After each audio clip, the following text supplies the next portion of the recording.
On passe au sujet suivant. On va parler de l'autonomie avec l'avenir de la prise en charge des personnes âgées. Coralie, quelques éléments là-dessus?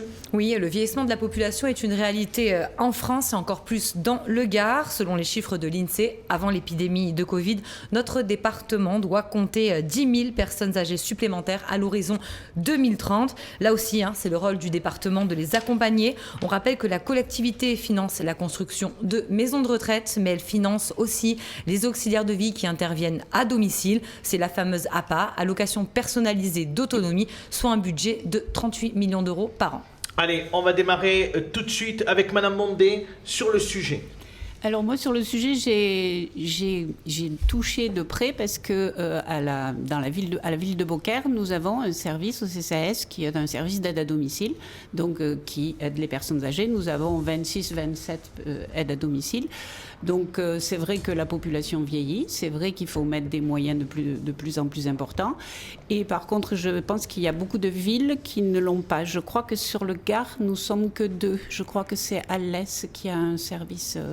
Et nous, donc, on essaye de le garder pour aider la population parce qu'en plus, on est plus proche des gens. Donc là, je parle pour le fait du travail. Maintenant, après, c'est vrai qu'il y a le problème de moyens. Donc, c'est vrai que là, ça coûte à la ville, donc au CCAS, donc à la ville, puisque ce sont des employés du CCAS qui sont évidemment abondés par l'argent de la ville. Donc, c'est vrai que nous essayons de le maintenir, mais c'est de plus en plus difficile parce que on nous enlève des moyens financiers au niveau des villes, comme tout le monde le sait, mais on a encore ce service qui existe à la ville de Beaucaire. Et au niveau notamment de l'augmentation du nombre de personnes âgées, que propose le Rassemblement national pour répondre à ces besoins, aux besoins de vieillissement de la population et du maintien à domicile, parce que ça coûte cher d'être dans une maison de retraite. Et ça coûte cher d'être dans une maison de retraite, mais il faudrait peut-être aussi en faire des maisons de retraite, parce qu'il y a des personnes qui ne peuvent pas vivre, même si elles ont une aide à domicile, c'est compliqué pour certaines personnes. C'est vrai que c'est mieux, mais il y a des personnes qui, malgré tout, doivent être placées en EHPAD, avec une surveillance quasi permanente. Et donc, évidemment qu'il faut construire des EHPAD. Et donc, évidemment, et qu'il faut penser à nos personnes âgées. Donc ça, c'est un problème de financement, ça c'est l'État, je pense qu'il doit... donc c'est pas au niveau du département que ça va pouvoir se décider, mais c'est évident le département peut être moteur, en tout cas. Peut être moteur. C'est lui qui finance les maisons de retraite, c'est lui qui les construit. Oui, voilà, mais je veux dire, justement, il faut mettre de l'argent là-dedans. Moi, c'est un sujet, c'est évident que c'est un sujet sensible pour moi. Madame Couvreur, vos propositions en matière d'autonomie et sur la prise en charge des personnes âgées et avec en lien le vieillissement, bien évidemment, de la population dans le Gard. Pour ce qui concerne les personnes âgées, bien sûr, le département a accompagné plus de 22 000 personnes âgées ou en situation de handicap. Ce qui a été mis en place et qui est vraiment un bon outil à destination des personnes âgées, ce sont les maisons en partage. Nous en avons, qui est du logement inclusif. Nous en avons 18. 6 sont en cours de préparation. Ces maisons en partage permettent à des personnes âgées de vivre ensemble, d'être autonomes. C'est un sas entre leur propre maison et l'EHPAD. Et ce sont des structures qui fonctionnent très bien, premièrement. Deuxièmement, ce qui a été réfléchi ces derniers temps, c'est le traitement des demandes concernant l'APA. La durée moyenne a été réduite par 2, donc action-réaction. Pour ce type de demande, ça peut... Ça semble faire sourire, je m'excuse, j'avais envie de rire, mais bon, c'est pas grave, c'est essayez d'être correct. Vous avez un rectus. Oui, c'est pas élégant. Vous savez, c'est pas très rigolo quand on évoque la situation des personnes âgées qui ont fait une demande d'APA et qui attendent la réponse. Voilà. Donc, 6 mois d'attente, c'était beaucoup. Effectivement, la durée a été réduite. Et puis, l'intervention des auxiliaires de vie à domicile, qui, là aussi, va nécessiter de notre part de la formation et de la revalorisation de salaire. Mais j'insiste sur la nécessité de développer du logement inclusif, intergénérationnel, pourquoi pas, sur le modèle des maisons en partage. Il y a Un une aide mot, médicale, oui, pardon. rapidement, Comment juste on dit sur les maisons en partage. Il y a une aide médicale. Non, il y a un animateur ou une animatrice qui anime le D'accord. lieu, mais qui est bien sûr en lien avec tout ce qui concerne le droit commun. Et donc les départements participent au financement du poste d'animateur et certaines communes également, mais pas toutes. Un mot également, puisqu'on parle d'autonomie, sur les porteurs d'handicap. On le sait, il y a une problématique également pour les familles. C'est ces dossiers qu'il faut de manière récurrente re-remplir chaque Tous les année ans. pour bénéficier des aides. Est-ce que là, le département a un peu la main sur cette question et va pouvoir faire en sorte que les familles ne galèrent pas comme ça chaque année pour obtenir des aides? On a un effort, mais pas que le département. Toutes les collectivités, quelles qu'elles soient, ont un effort immense à faire au niveau du premier accueil et du traitement des dossiers. Donc oui, effectivement, quand une famille fait une demande d'allocation adulte handicapé, il faut que sa demande puisse être traitée le plus rapidement possible. Et ce qui est en train d'être réfléchi et construit, c'est la possibilité de, quand l'allocation adulte handicapé est attribuée pour une durée, de ne pas renouveler tous les 3 ans ou tous les 5 ans la demande, quand on sait qu'un enfant a un lourd handicap qui ne va pas aller en s'améliorant, eh bien il faudrait qu'on puisse faciliter. Simplifier les démarches Et simplifier administratives. les démarches Madame administratives. Rouvéran, Pour les personnes âgées, moi je crois que notre société évolue et on vieillit plus longtemps et on vieillit mieux. C'est de plus en plus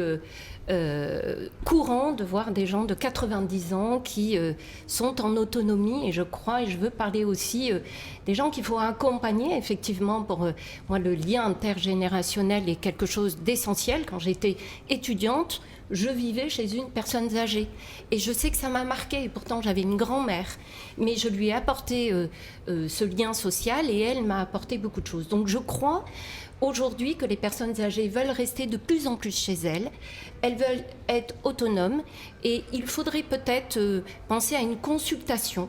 Moi, j'aime bien écouter, et c'est aussi ma marque de fabrique, écouter les besoins, faire une consultation de tous les besoins des personnes âgées, mais aussi des familles et des aidants. Je crois qu'on est dépendant quand on est jeune de ses parents, mais quand on devient plus âgé, on devient dépendant de ses familles. Et il y a des choses où, effectivement, il faut faire un constat et essayer de s'adapter avec notre changement de vie. Moi, je veux parler aussi d'autonomie. Je veux parler de dépendance, certes, de difficultés, et ça, le conseil départemental le fait bien, mais il y a aussi l'autonomie.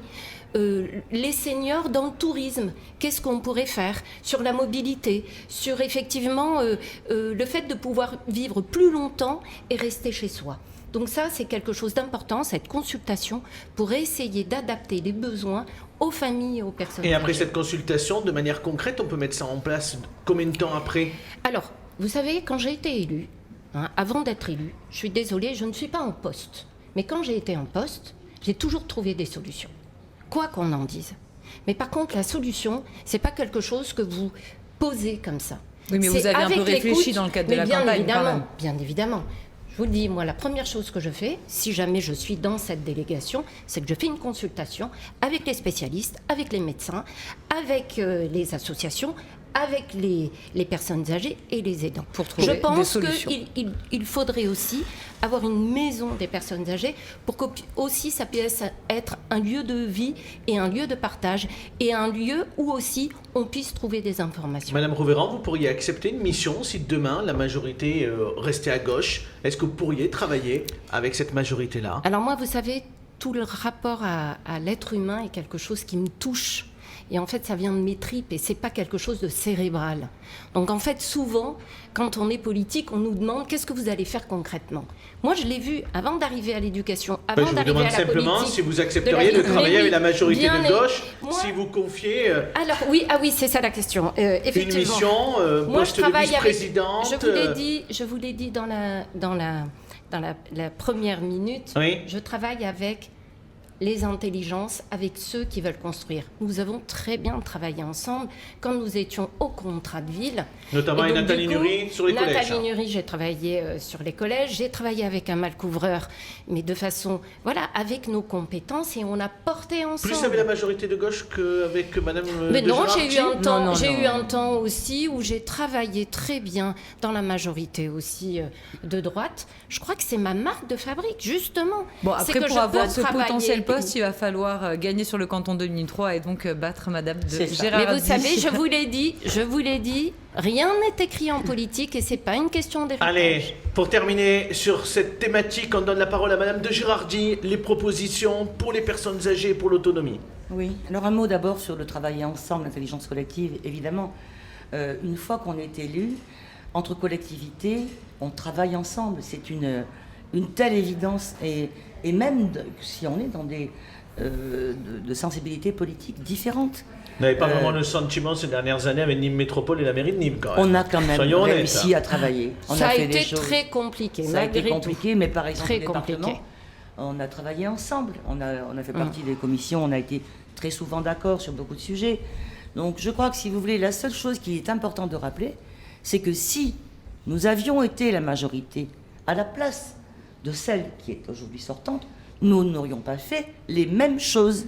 Alors, qu'est-ce que vous auriez fait pour les personnes âgées ? Mais quand on est élu, évidemment, on accepte qu'il y ait une majorité et on essaye d'apporter sa contribution au travail collectif. Ça me paraît une évidence. Sinon, surtout que là, vous aviez l'occasion, puisque vous étiez en majorité relative. Tout à fait. Et en opposition relative. Et donc, on a fait ce travail. On avance sur la partie des personnes âgées, s'il vous plaît, et l'autonomie.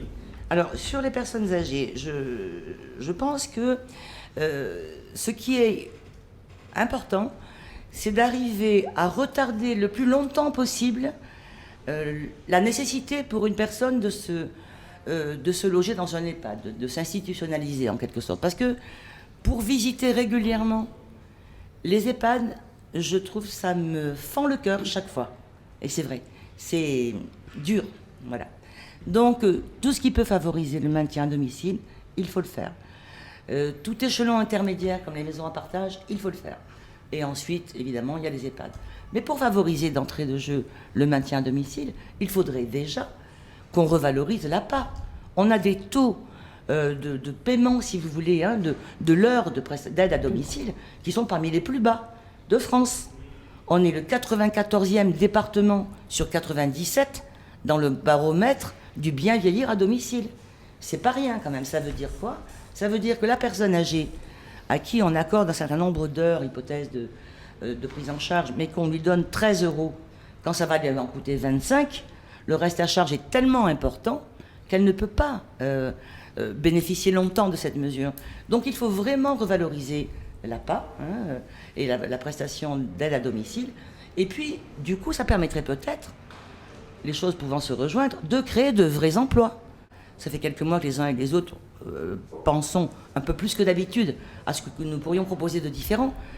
Simplement, je veux juste rappeler que le département, depuis 60, 70 ans, 80 ans, est géré par la même famille politique et ses partenaires, et qu'il est étonnant d'entendre aujourd'hui émerger des tas de propositions, des idées nouvelles. On va faire ça, on aimerait faire ça, on a réfléchi à... Mais que ne l'avez-vous fait depuis tout ce temps? Mais vous avez voté 80%. Il faut anticiper. Vous avez voté 80% bien sûr, des délibérations. Mais encore une fois, qu'est-ce que vous avez apporté? Encore une fois, qu'est-ce que vous avez apporté de plus? Encore une fois, vous n'avez pas besoin de répondre. Quand on est, vous avez déjà votre avis autour de la table.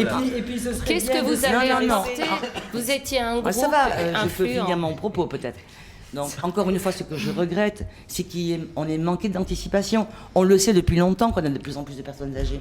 On le sait depuis longtemps. CCAS de Nîmes pour les on le sait depuis longtemps que l'APA, c'est le département. Non, mais exactement. La loi, personnes âgées, c'est l'APA, c'est le département et le financement de l'APA. C'était une grande difficulté pendant le confinement. J'ai soulevé des passions, j'ai dû toucher des points Mais sensibles. oui, parce que c'est facile d'avoir des théories.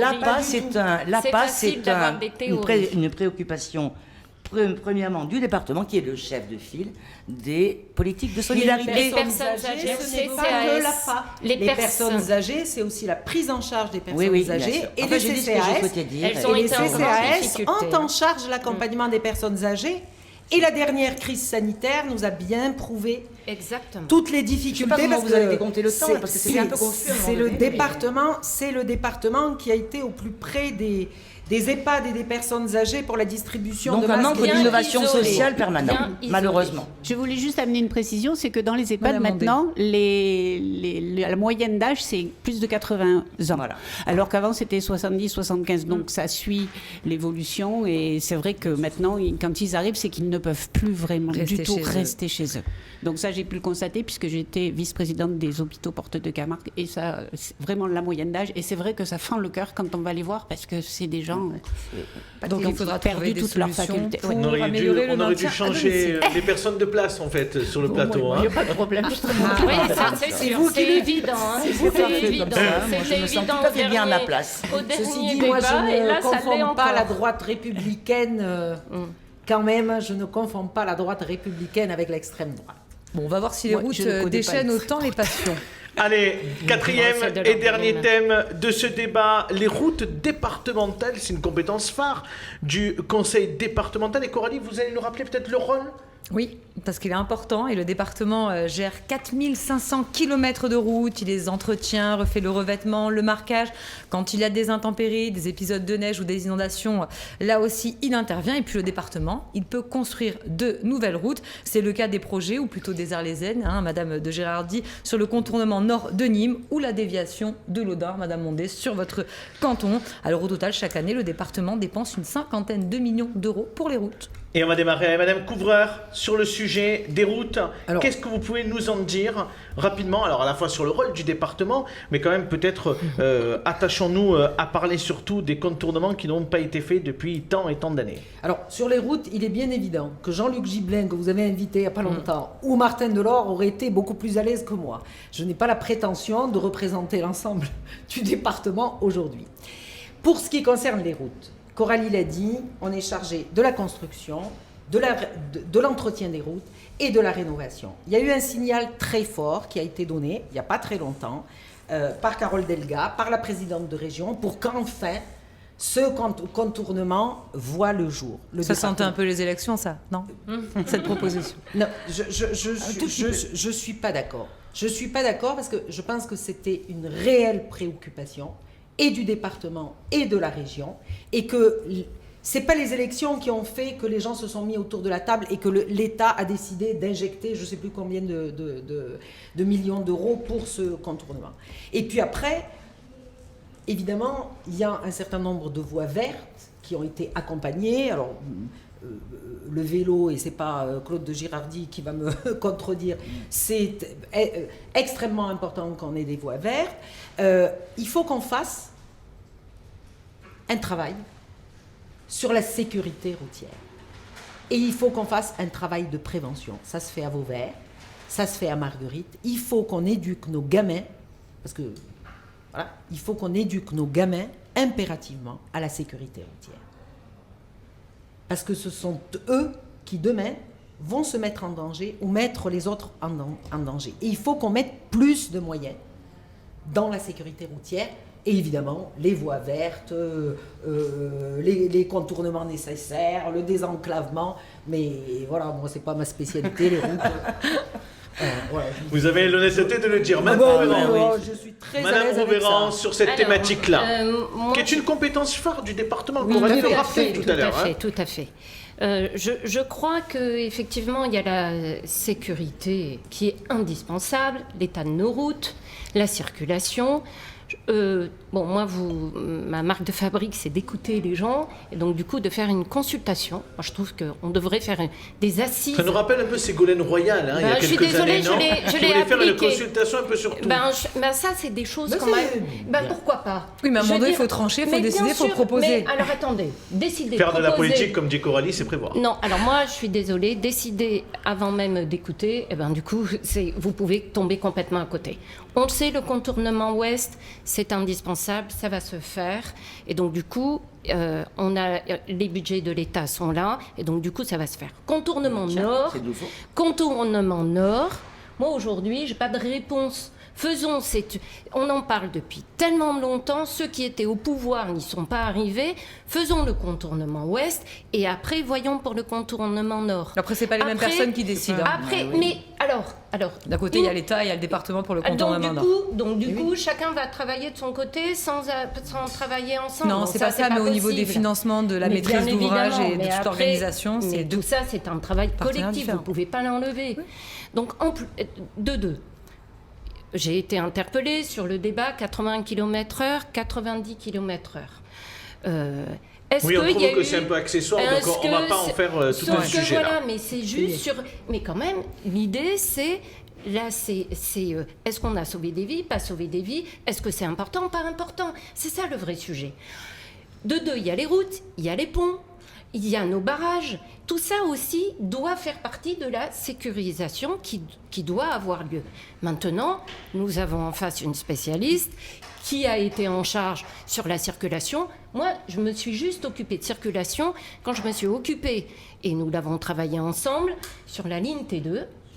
Comment le transport modifie votre trajectoire de vie, vous permet d'aller dans des établissements scolaires dans lesquels vous pouvez accéder, trouver un emploi, aller à la gare.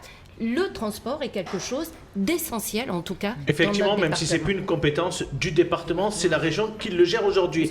Sur les routes, Madame de Girardi, peut-être d'abord un premier mot sur les agents des routes du département. Ils font un travail exceptionnel, non? Rappelons-le peut-être. Oui, ils font certainement y compris un travail dans un département comme le nôtre qui vit beaucoup d'intempéries. Mais ils sont très dispersés sur l'ensemble du département en plus, et je crois qu'ils sont très présents chaque fois que, en effet, la météo nous fait des misères.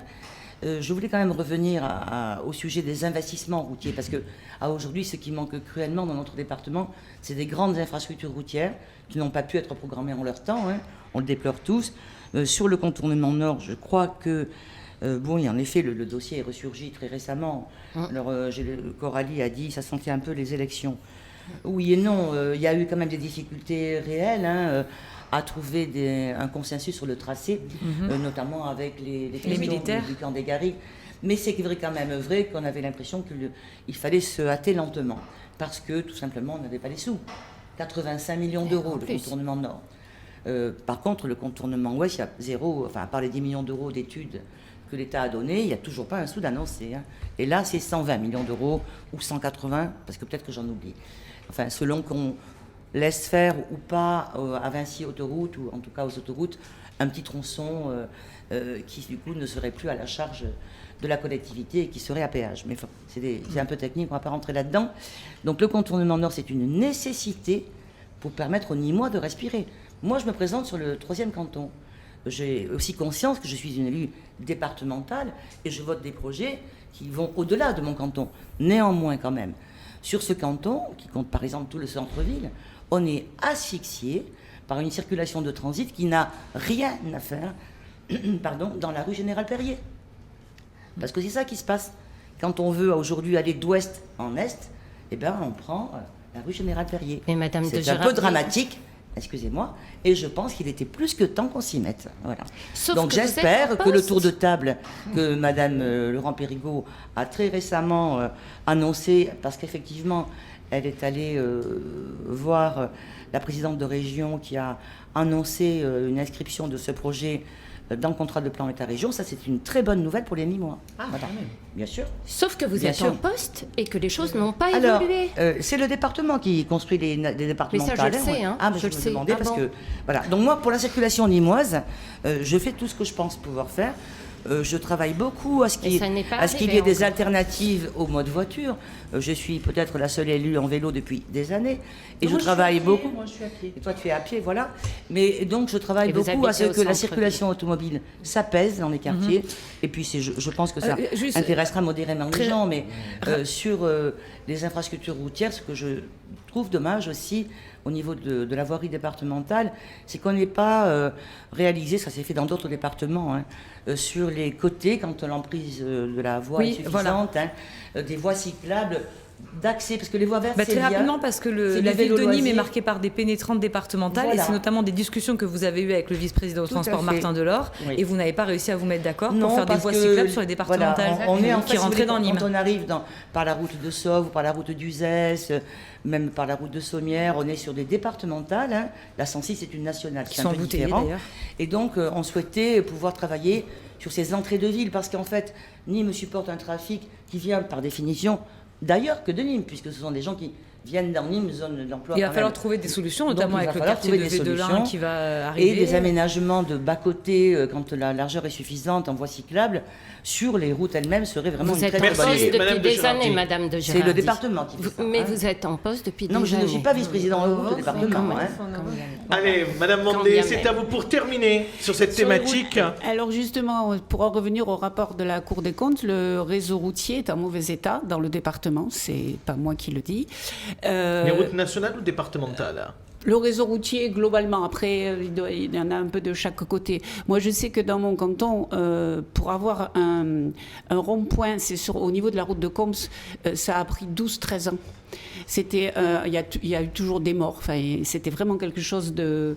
Et on en attend un autre sur la voie rapide. J'espère que ça ne mettra pas 13-14 ans, parce que pour traverser la voie rapide au niveau de Beaucaire, pour aller en zone industrielle, on a aussi un endroit où les poids lourds arrivent à des allures assez hautes. Et là aussi, il faudrait qu'on avance. Et en fait, moi, ce qui me désole, c'est que dans le département, je vois que des fois, des routes sont refaites alors qu'elles sont en bon état. Moi, je dis il faut abandonner toute notion de politique. Et là, pour la sécurité des citoyens, pour la sécurité des automobilistes, des cyclistes, des motards, il nous faut avoir des routes en bon état. Et moi, ce que j'ai remarqué, c'est que vraiment, il y a des cantons qui sont favorisés par rapport à d'autres, et ça politiquement. Et moi, ça, je trouve ça ignoble, parce que... Vous avez des exemples, Madame Mandé? Par exemple, autour de Bellegarde, toutes les routes sont nickel. Voilà, c'est un exemple. Pas à Beaucaire. Non, Selon pas à vous. Beaucaire. Il y a des endroits où, après, la mairie ne peut pas tout faire. C'est vraiment des budgets très importants.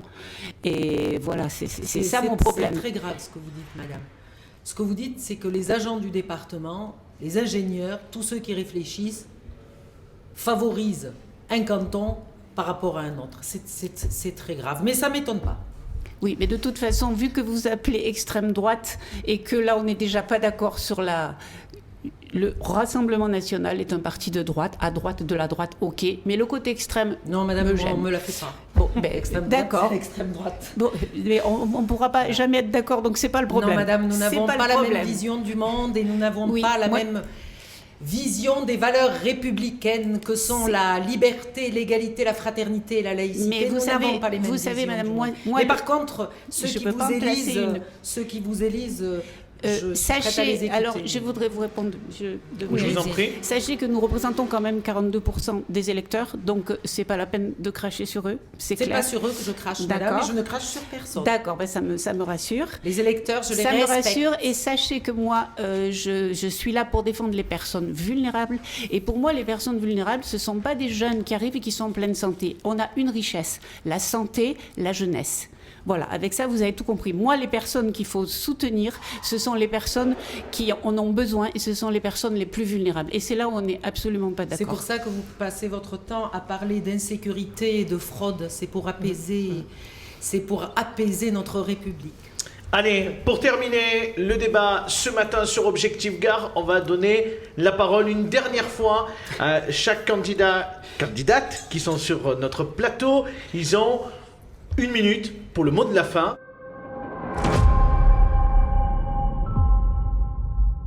On va démarrer avec Madame Rouveran. Ah, c'est avec moi. Non, voilà, moi, d'abord, Est-ce que je vous voulez vous que je remercie. consulte d'abord autour de la Non, table non, pour non, savoir non, non, si non. je vous donne la parole en premier? Non, Madame alors moi, Rouveran. effectivement, d'abord, je vous remercie parce que un débat de femmes, c'est assez rare. J'ai fait dernièrement un débat où j'étais seule femme face à des hommes, et je trouve que ça ne représente pas notre société, qu'aujourd'hui, les femmes portent en leur nom, et ça, c'est indispensable, et je vous remercie pour ce débat qui était beaucoup plus calme, moins violent, même si voilà, on est dans nos jeux de Beaucoup rôle. plus calme, je Et suis du pas coup- sûre. Ça et manquait du pas coup, de sel. on porte aussi voilà, nos convictions, de dire que effectivement ma marque de fabrique, c'est de pouvoir travailler avec des partis républicains, avec une intelligence commune.